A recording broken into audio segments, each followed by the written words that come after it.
All right. Hey, we have a very special guest on the line today. He is a certified strength and conditioning specialist through the National Strength and Conditioning Association.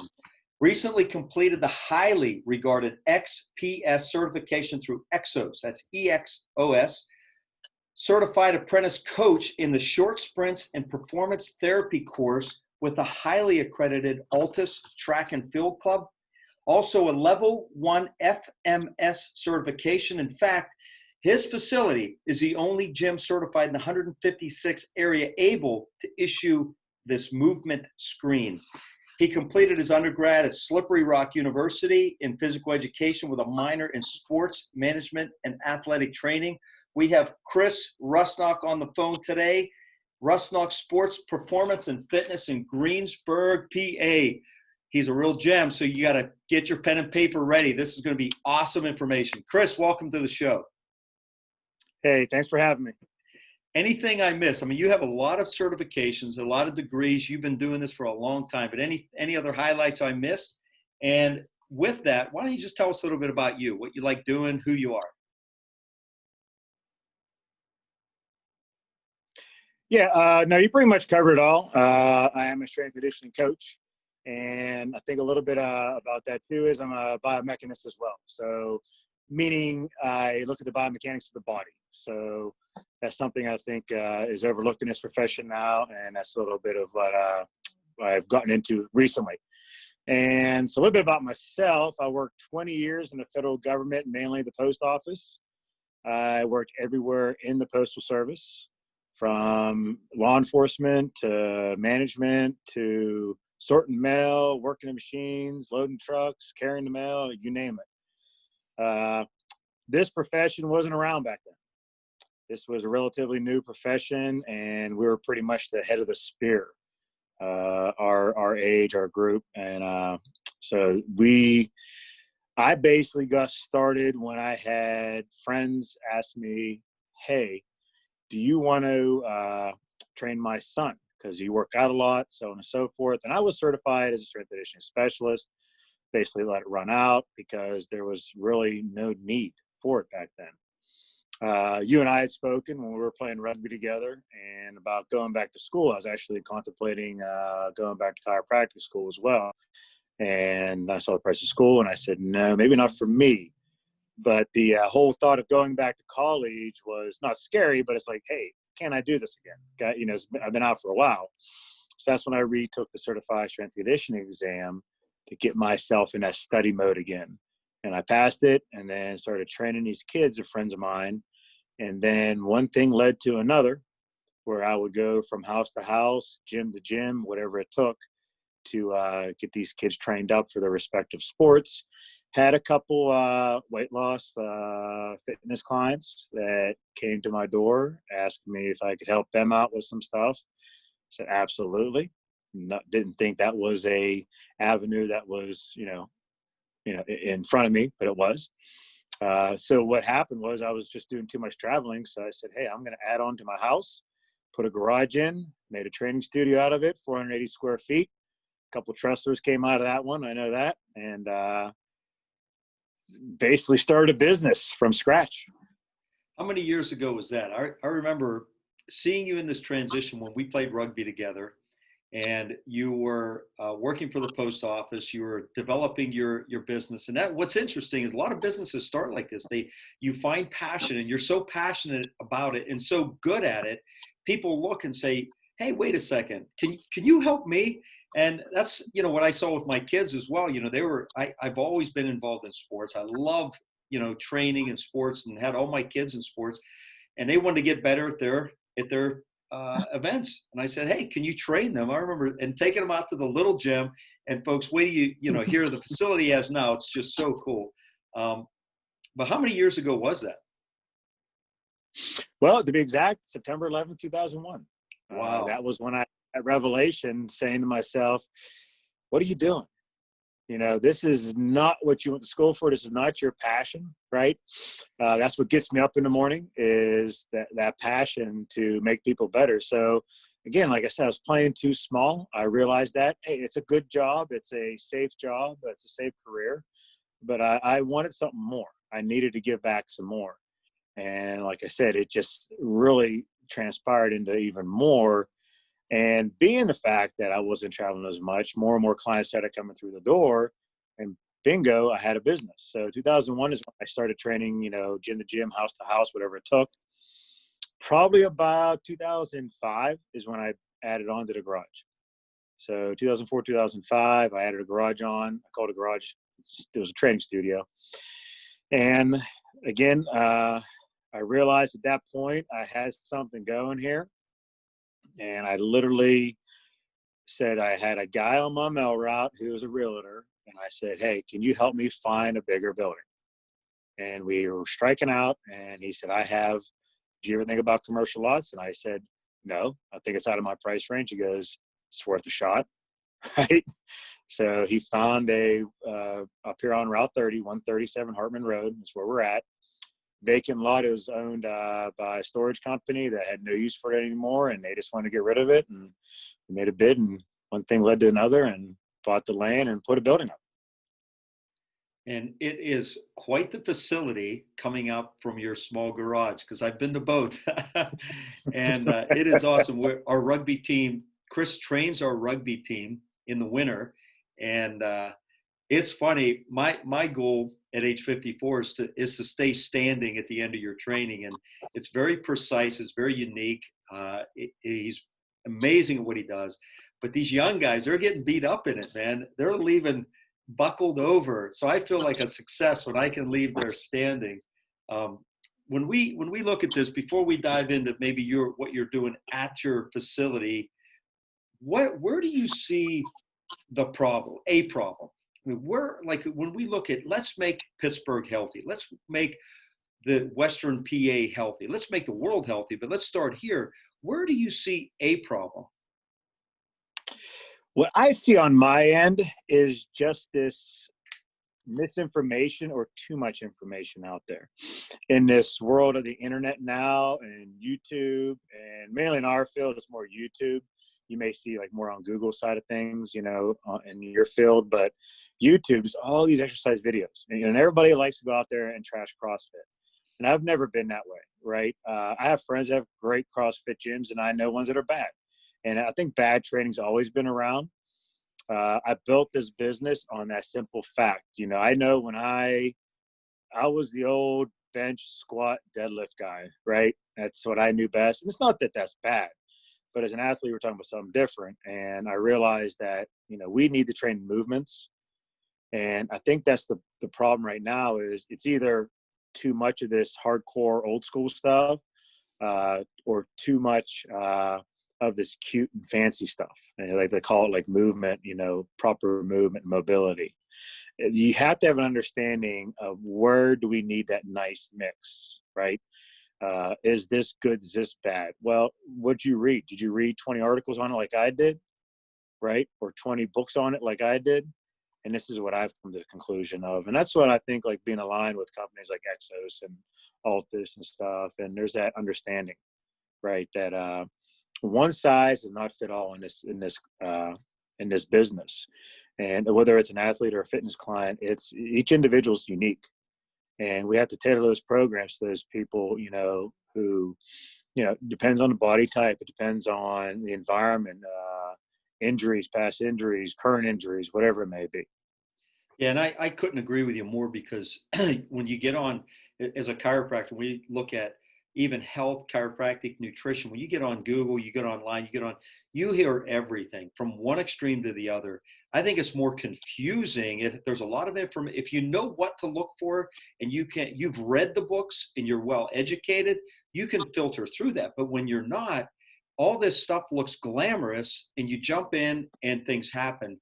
It was pretty interesting a few years ago when I'm 54, it was probably like 51. I kept pulling my hamstrings in early season of rugby. It was getting very frustrated. So I'd wrap them up. I would play. I wasn't going to miss a game, but I remember coming to you and say, look, can you figure something out for me? I can't keep pulling my hamstrings, and maybe we can dive into this. You showed me some things. We did some different types of exercises that weren't the traditional, what I was doing: squats, sprints, leg curls, leg extensions, lunges, I was doing the basic stuff, trying to go as hard and as intense as I can. But you backed it off and you helped me. And since then, I haven't pulled any hamstrings. I still get beat up, but I learned how to run from these guys. But let's talk about, I mean, you're seeing people that turn into professional athletes, or maybe you're training professional athletes, from student athletes to the moms and the dads, to the people that maybe the only thing intense they've done is walk. You know, they want to get in shape. Compared to the professional athlete, how do you set that up? I mean, where do you have a person come in, obviously you do an assessment. How do you take them through that? Well, we have two forms of assessment. So the functional movement screen that you stated earlier, we are, I'm certified to do that. Our gym's certified to do that. The only one in 156 zip code. That's mainly our fitness clients, the moms and the dads, the average Joes and the Janes that come through the door, as I like to call a lot of our, ex-athletes, because everybody in here has been an ex-athlete, but there's a lot of who are not. So, a lot of people stop exercise because of injury. Oh, I got hurt because, they did too many squats or they're doing them wrong. So we do that assessment screen that may basically see, hey, what do we have going on here? How do they squat? I've never seen the person do anything until they walked through the door. First time I met the person. So that gives us a good baseline on how to design and where to take them, a program. Being if there's injury and stuff, and that's where we have a great relationship with our physical therapists, with our chiropractors, with our orthopedics surgeons out there, where they refer people to them, whatever I see. And that assessment a lot of times tells me. I had a guy years ago, he couldn't do a squat. So I got him on the ground, can you bring your knees to your chest? That was the regression in the assessment. And he couldn't even do that. So I knew right away, we're not training him. And here, he eventually had to get a hip replacement. His hip was so bad. He was a Vietnam vet, and just from the wear and tear of war and everyday work, he needed a hip replacement, came back in and got him trained up. But yeah, so that assessment screen is mainly for our fitness clients. Some athletes we run that through. We actually, Dan Paff from ALTIS is a mentor of mine. He has, a lot of our athletes, all of our athletes, I should say some of them, all of them, train at maximal speed, play at maximal speed for their sport, for their respective sport. So, a 100-meter sprinter is always at maximal speed. A rugby player is maybe at maximal speed 80 to 90%, when they're at max speed. They're not full max speed, but they're competing at a maximal effort is what we're looking at. So we run them through a different screen where, it's still important to see them squat, lunge, and do what they need to do. Can they do a push-up, right? But use your athletes. They can do push-ups. They can squat. We may have to fix some form. Don't get me wrong. But where is their movement pattern? Where is their biomechanics when they're at top speed? So like for example, when you came in with the hamstring, and that's what I was looking at, running mechanics, and it's truly an eye. Dan Path has 45 years of coaching experience. He's a physical education degree too. I mean, Dan's in his 60s now, late 60s. And, he's had 45 years of experience, and it's amazing what he sees. And I hear the same thing when my parents or my track coaches, my coaches here say, like, what are you seeing? How'd you see that? And it's experience.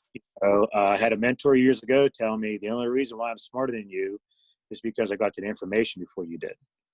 And I think that's the big thing, like going back to, where's the problem is that misinformation out there. If you see something that's wrong, well, you're going to do that continuously wrong. So if you're taught to squat on your toes, well, you're going to be squatting on your toes, and now you're going to have your knees are going to go bad. So, we look at our athletes and that light, how are they running, and so on and so forth. So when you get up in the morning, you go into work, who is your ideal client? What's best? Let's talk about what you're doing and your ideal client. Then we can talk about what everyone maybe can implement, whether they can see you or not. But let's talk about you for a minute in your facility. Who is your ideal client? Oh, everybody would think the professional athletes. We have some professional athletes come through here, and Olympians actually too. We've had 2 Olympians. Now they're Olympians, but they weren't at the time. But it's not the pro athlete. I mean, the pro athlete is like a lot of work. It's a job on top of a job. So this really isn't work or a job for me, but it's like, I gotta work with everybody else in the facility, and then a pro athlete's on another job, because you're looking at 3 times a day. I really don't have an ideal client, to be honest with you. I think the thing with this profession is it's about helping people. And, if I get, a grandma or grandfather where they're happy to pick up their granddaughter or grandson, right, and go to take them to the amusement park for the day, and they're not tired or beat up or sore, right? And that's the key. We've had a lot of success stories. We have 3 cancer survivors that train here and are just killing it. We have another lady with pulmonary issues, and she lost 45 pounds. And, you see the success stories that people have. And I think when I talk about an ideal client, I think it's the success that they have. Whether it be an athlete, when they leave here and then their season, they kill it, or, that mom and dad who just wants to drop 20, 30, 40 pounds. That's kind of where I don't have an ideal client, I guess to say. It's they all are. Yeah, and that is an ideal client, though. I mean, that's an ideal perspective, and I love that, because if we're going to get Pittsburgh healthy, if we're going to get this state, this city, this nation, we have to look at it like that. I think from a perspective, and I do the same thing. I love it when a maybe a 60 or 70-year-old person says to me, "Hey, I went for a walk with my kids in the backyard and we played tag." I'm like, that's cool. That's as good as my rugby game. That's your rugby game, That's so sweet. And, they come in on a Monday and they said, I got to enjoy the weekend. And these are people, and I'm sure you the same thing, they're sitting around over the weekend with a walker, with a cane, some of these cases, and they can't get by. What a huge success. Or Right. the high school kid that now says, hey, I made it to states, or I made the team. It's all different levels. And I think if we approach it that way, is from fitness facilities to health facilities to chiropractic to nutrition. If we look at this globally and say, how do we affect as many people as we can, we're going to change the nation. I love that. That's really cool. Yeah. And I think, what the first thing I knew that I had didn't want to be the average gym, right? I've been in gyms in the past where you have, the guy in the mirror yelling and screaming, doing curls, screaming at the mirror. I'm like, I don't want that. I know I don't want that. We do have a dress code, right? No tank tops for our boys and our men here. And I want that environment, like a family type environment. And I want, we've had stroke patients, I had 2 stroke patients in here. And I've had a lot of my young kids, and I had one of my kid play for the Arizona Cardinals. He's a tight end, and went over and said, "Hey, good job, man." And that's a really feel good moment, that it was that we're in this together. You can get through this, you can do it. And it's just a great environment and culture that we created. And it's everybody. It's just not me. It's everyone, my coaches and our staff, our clients here. They just have they're just so proud of everybody, what they do. Do you see momentum, a shift in our society? Do you have, over, let's say, the last 5 or 10 years, do you see people that maybe haven't exercised in the past, that are beginning to exercise, or they're taking it up to a new level, or they're seeing this as a solution to problems? I mean, we have more heart disease in Pittsburgh than many other cities. We have more cardiovascular problems and lung problems than many other cities. I mean, we're down there on the list. Do you see a shift? In this business, yes, I do.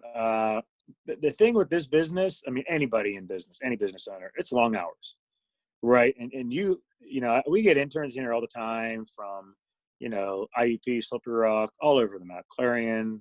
But, I tell the kids right from the get-go, you're going to be here with me at 5 a.m. in the morning, and you're going to be here till 8 o'clock at night. And a lot just say, this is not what I want to do. And I mean, but any business, especially when you first start out, is like that. And I think there is a shift. There's more of these gyms like ours here that are popping up. But I think there's that false, this is what I love to do. It's going to be easy. And it's not, because you're dealing with individuals and schedules and work, right? And it's long hours. And I do see a shift. It's good, because now this is a degree. When I was in college, was not a degree. Like I said, we're the head of the spear in this industry. Analysis exercise science is the degree. And I also said maybe a psychology degree too, because you're dealing with individuals, and everybody walking through that door, they've had a different day than anybody else who's come through that door. Bad day at work with the boss, husband, wife getting a fight. So, I see a lot of gyms in Pittsburgh popping up like this. And I have, 3 friends down there that open gyms, younger than me, and I'm mentoring them. And I basically tell them that, yeah, I said, it's a rewarding business, but you have to willing to put the work in. And, these kids are coming out of college, they are educated, in this, and they are smart kids. And that's a good thing, right? And now they're opening up their own facilities and have a little more autonomy on what they can and cannot do. Unlike in the past where your big box gyms, there was not that, environment. And I think we're going back to CrossFit a little bit too, and how Greg Glassman is this bare bones approach, no mirrors, limited equipment, and you don't need a lot to get in shape. I started at 480 square feet. Yeah, I got a lot of stuff into that 480 square feet, but not what I have now. You don't need all the bells and whistles sometimes to get started. And I think that's the big shift right now is you'll get that stuff, right? And, most of your clients walking through your door, they don't need that stuff, right? I remember my friend and mentor trained LaDailian Tomlinson from the San Diego Chargers, and he had a 600 square foot facility. That's all he had. And he trained an MVP Hall of Fame running back, right? And I think that sometimes that's overlooked is that we need to be in LA Fitness or Planet Fitness. And that's fine if you go there. I'm not saying they're bad. I'm just saying, look into something like this because you're going to get expertise and we're going to be able to, our hands are not tied. We are our own boss and we have a little bit more leadway with what we're going to do with you. Yeah, you opened my eyes to this, and it's pretty interesting. Once you start learning a little, what you're teaching us, wow, there's a lot out there, and you really just can't jump in and just do everything because you can get hurt. That's why you need someone like Chris to guide you through, find out, and if you identify weaknesses and you can complement them and get them strong, then the normal activities will get even better, less injuries.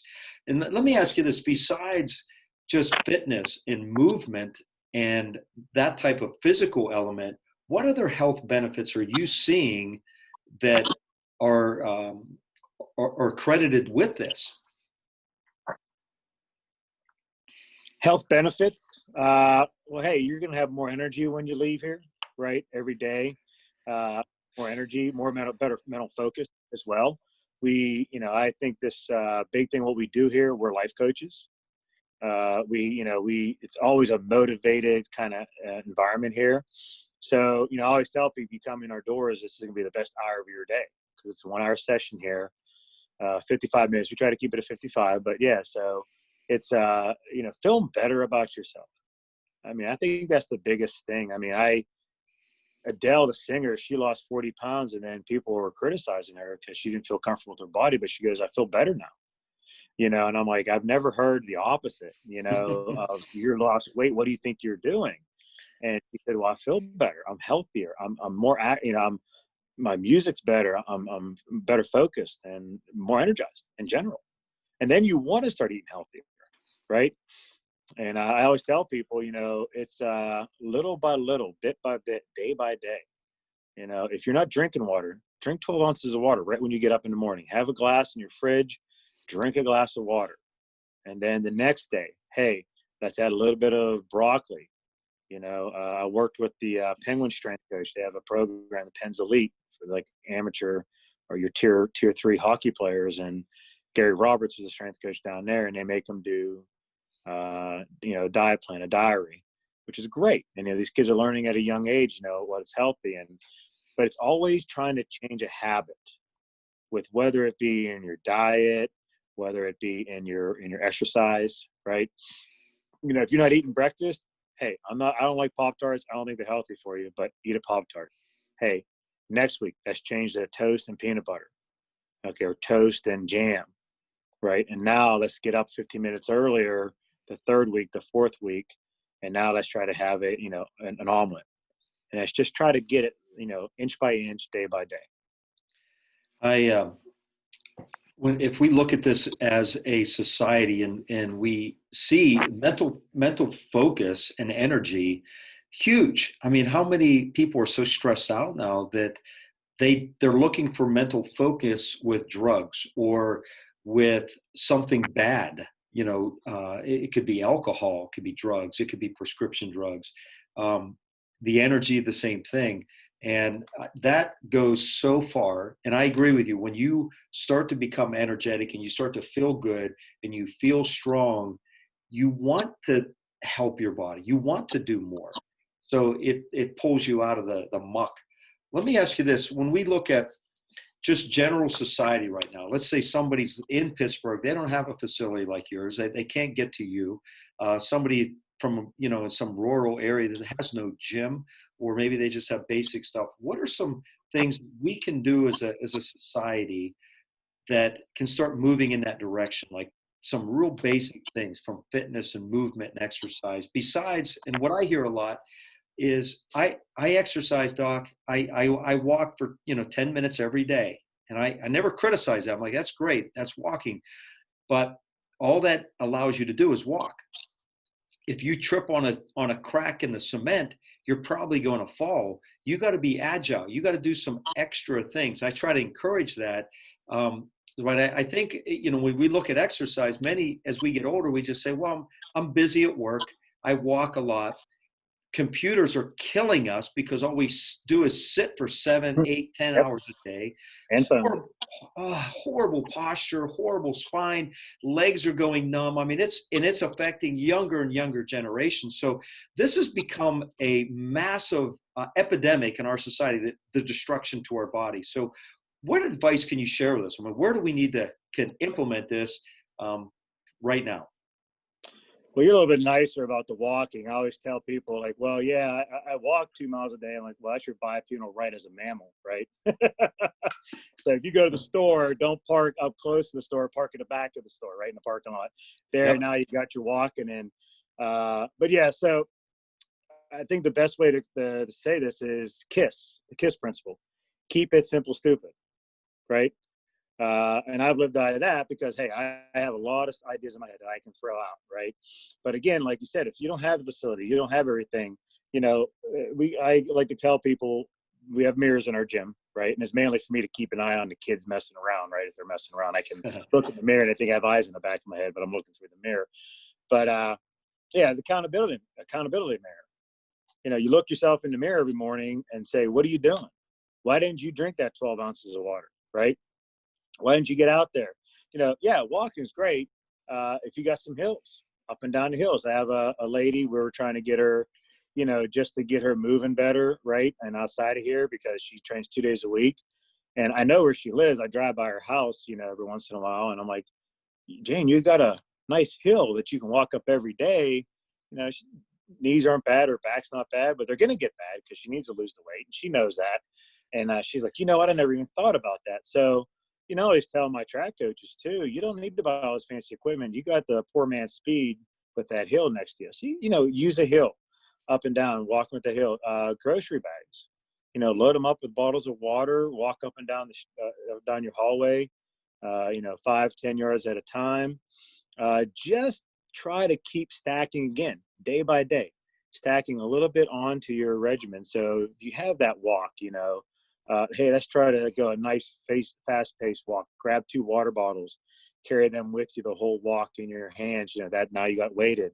Go out and buy a pair of ankle and wrist weights, or a pair of 2, 3, 5-pound dumbbells, and walk with those now. Add a little resistance to your walking, right? That'll help. The farmer's carries, like I said, I was an old farm boy, right? Carry the hay bales. I know you have a farm now. I was always farm boy strong growing up, right? But so grocery bags, like I said, carry those around with you.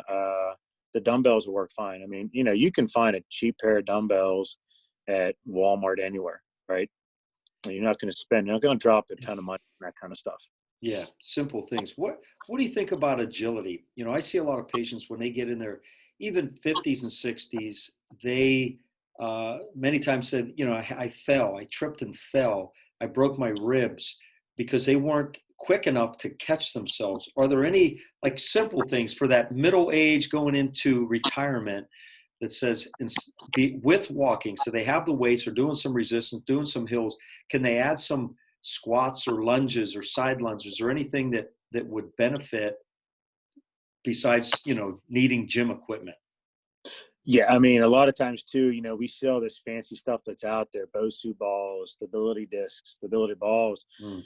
Hey, can you simply just balance on one leg for 30 seconds and I'll switch the other way? I mean, my stroke patients, that's what we were doing. So like the wall mechanics drills that we did, when you came in at the hamstring, a lot of my, two stroke patients that I had, we did speed mechanics on the wall with them because they had to balance on one leg. And that was a challenge for them. And, talking about, agility, it comes down to balance, right? I tell anybody who walks in my door, how do you walk? How do you run on one leg at a time? You didn't hop into my gym. So, as an athlete, we better be training unilaterally, more than bilaterally, or Mm. a nice mix of the two. So yeah, so a side lunge is great, but hey, can we balance? If you're, we both kicked in rugby, so I can balance all day long on my left leg because I'm stable there because I kicked right, but I can kick left too, just like yourself. But I'm much more stable on my left than my right. So everybody thinks, well, I'm right hand dominant, I'm right side dominant, I kick with my right foot, but you're lacking your stability on your right side of your body. So there's an asymmetry going on there. That's now we're going to physical therapy world, your world, yeah, and that's the stuff that we can really connect. But yeah, so just simply stand on one leg and for 30 seconds, and then switch the other leg. Go up right next against to a wall so you can catch your hand, put your hand on the wall. And I have a lot of my older clientele that train here. I said, hey, giving you homework. I know you're 60 and you're retired. You never thought you had to go back to school and do homework again. But hey, I just want you doing these simple drills on your wall. Now, hey, once you master that, now close your eyes and do it. Right? Now open your eyes and all of a sudden it feels like, the room's moving on you or something. Right? So there's a lot of little tricks to the trade like that we give people and to help with that, stability, that agility. I'm glad you said that because when you, for everyone listening, you can see that that's no equipment. Standing on one leg costs no money. And walking, you have tennis shoes. Grabbing water bottles, you already have them. So when you start thinking outside the box, then the only way you're going to think outside the box, and I hope this show continues to do this with people, is to get you motivated and think there is a problem out there. I don't want to become the broken down dad or grandpa. I want to become the active guy. I want to go into my 80s and 90s and in my hundreds, healthy and strong, being able to do what I need to do. Jack LaLanne, when he was like the father of fitness, he died at, I think it was 96. He worked out that morning. And when I heard that, I'm like, son of a gun. Why didn't he stay alive then? He worked out. But he worked out. He was able to be active all the way up until the day he died. What an incredible feat. So, hey, fun little fact here. I met his wife at a fitness conference. yeah. Awesome, man. Yeah, she looks like $1 million too. Did you know that he had a degree in chiropractic? No, I did not know that. That's one of those unknowns. I think it was back in the late 30s, and he used it because he wanted to understand the body physiology and symmetry and movement and anatomy to a different level. See, I don't ever think he practiced chiropractic, but he used it for the degree. What an amazing thing. I always tell people, like, he's on our team, man. He's awesome. Jack LaLanne. So that's a great one. Let's go into this. We'll call it our bonus round. Just a real quick answer, 30 seconds or less if you can. We'll just shoot some of these out, and then we'll end with any advice that you have for the listeners. So first one, what was one thing you never expected to happen in your health journey through this whole process? Oh, easy. Becoming a life coach. I mean, I really thought it was going to be about reps and sets and numbers and all that fun stuff, though, the sciencey stuff, which we still do a lot of that, but life coach. And I tell my interns, and I have a couple high school interns. Just a couple Franklin Regional, Ligonier Valley. They have good internship programs here with the high school students to see if that's the profession I want to go into. And I always tell the kids, if you're going to go in this profession, psychology also. Get a minor or a major in psychology because you're going to need it. It's all psychology. I agree. Was there a rock bottom moment? Was there a time that just boom? Yeah, absolutely, my friend. It was when I bought the land up here, and it took me 2.5 years to get the building built. I had, trying to get this new facility built, so many obstacles in my way. And I just had to really, really stay, I can't change reality, but I can change the perspective of reality. And I couldn't change what was going on with, getting this place built. But, and you want to get the doors open because, you're paying taxes, you're paying money on all this, and it's a lot. And that felt like I was at rock bottom right then and there. Like it was never going to get done, but it got done. You just had to keep pushing through, stay positive. Yeah, because you had a dream, you had a goal, and you had a hard work ethic. So if you're out there listening, listen to that. Number 3, any crazy fun plans for the future? Maybe I'll come back to our rugby team. I need some older guys with me. Hey, 15 years of that sport, baby. I tell you what, I felt like I was in 15-year car crashes at times.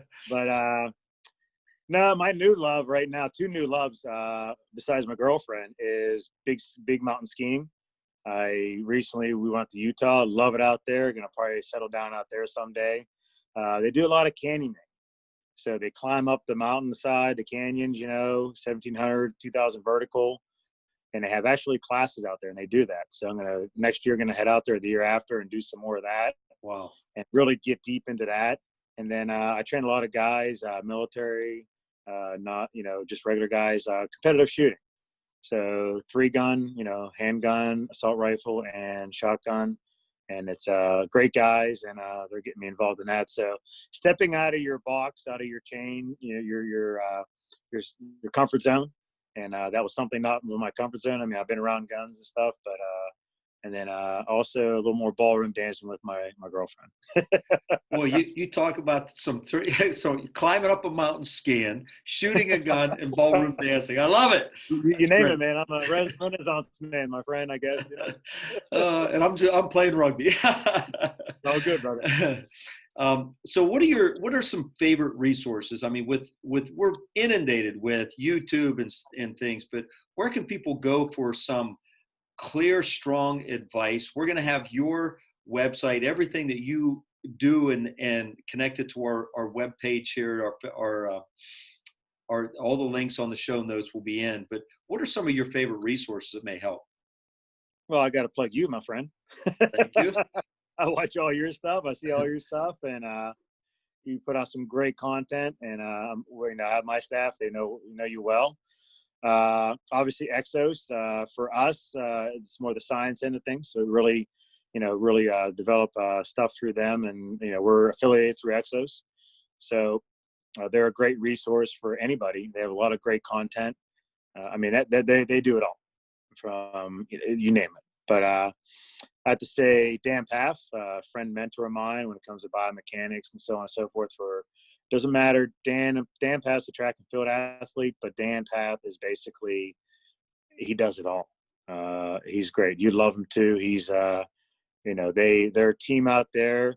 Every coach is a therapist. Every therapist is a coach. All chiropractic degrees. Dr. Ramagina is with the Golden State Warriors right now. He was with the Seattle Seahawks, but great people out there. When I talk about finance and business, Dave Ramsey, I'm in, done a lot through his organization. That's how I got to where I'm at today, get myself out of debt, and then I followed my dream. And last but not least, maybe the next to our clients and the hard work ethic that I did put in, and my staff does here, is Todd Durkin. Durkin was the trainer I was talking about in San Diego that trained LaDaly and Tomlinson. And Todd, I remember telling me when I went to his mentorship, ready, fire, aim. So, and sometimes you're like, oh, I'm going to get in a workout program. I'm going to do this, quit aiming, take action. And that's the biggest take home I took from Todd. And to be honest, if that didn't resonate with me, you know, there's some tears shed, that mentorship. And all the fitness mentorships, I'm not afraid to say it, but there was tears shed by everybody out there. The man's a tremendous guy. He's a great guy to follow, whether it be Instagram, YouTube, Facebook. I'm in his mastermind group. We're constantly on calls. He's my life coach. He's my business coach. And he's, like I said, probably the number one reason when it comes to, you know, the mentors out that I've had and I follow is because of Todd Durkin. You know, I love that. I hope you guys hear that when Chris just said, he's my coach, he's my mentor, because Chris still wants to achieve more. He still wants to grow. There's no end to this, but to grow and to develop yourself, you need people that are above you and know more and understand it a different way so you can keep growing. So, if you're out there struggling and you're in the area, go see Chris, go take him up on an assessment, figure your body out and what you need to do. I always tell my patients, you'll never, ever, ever be disappointed when you invest in yourself. And never. I don't care if it's $100 or it's $10,000. When you invest in yourself, when you get done with the month, the year, the 10 years, and you're still running around playing. I talked to a dad yesterday, and they have 4 kids, the parents, and he's competitive. And I said, do you still play with your kids in the backyard? He goes, oh yeah. I'm talking like just wiffle ball and kickball. And I said, do you win? He laughed. He goes, I win. And I said, that's me. And it's whatever level we're at, we need somebody to drive us and coach us and pull us up. So I would highly recommend you go see Chris. He is a professional. He knows what he's doing. If you're not in the area, contact him. I mean, we'll have all the contact here. We'll be glad to help you in any way we can. Yeah, and we do online training with everybody too. We have there you go. We can do virtual calls. I mean, that's the world we're in right now. And I think that's one part of my business. I realize let's get a lot better right now with that, and we have. So yeah, so we can train virtually, online, whatever suits their needs and budget.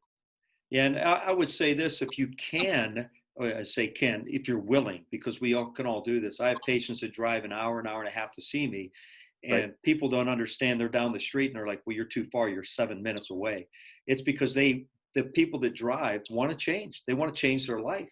So if it's out of the way, go see Chris for an assessment, for a few sessions, do something to get yourself moving in that direction, because you'll kick yourself at the end of the year, a year from now, and you say, I did nothing. And you don't stay the same, you decrease. You get weaker, you get older, we get fatter, we get uglier, we get grayer, all those things happen. We need to put the brakes on. And fitness and what Chris and his program can do will absolutely just transform your life. So any parting advice as we leave? Yeah, so going back to TD, Todd Durkin, there's a book called 212 Degrees, right? 1 degree better every day. So we have a saying here, playing off of this day by day approach is, 1% better every day. At the end of the week, you're 7% better. End of the month, you're 28% better. At the end of the year, you're 336% better. And it's simple as that. It doesn't have to be all 336% on day one. It's 1% every day. And when you look into that accountability mirror every morning, the only person you cannot lie to is that person in the mirror. That's right? Great. That's it. That's great advice. Take them up on that. Look in the mirror and say, what am I doing? Where do I want to be? And take your shirt off when you do that. It may shock you. It may motivate you, maybe a little bit of both. But hey, we our health, if we let our health go and it's destructive, it's hard to get that back. So 1% every day, that's an extra rep. That's an extra set. That's an extra telephone pole when you're walking. Just one more stretch. So I love it. I appreciate you doing this. And the listeners out there, take notes, send this to your friends, share this, because we want to make Pittsburgh healthier. My goal would be to make this a local thing that becomes national. That they look back and say, how is Pittsburgh doing it? And maybe our podcast and all our guests, and we work as a community, we can change Pittsburgh. So thanks, Chris, for being on the show. Thank you for listening, and have an awesome day. Thank you.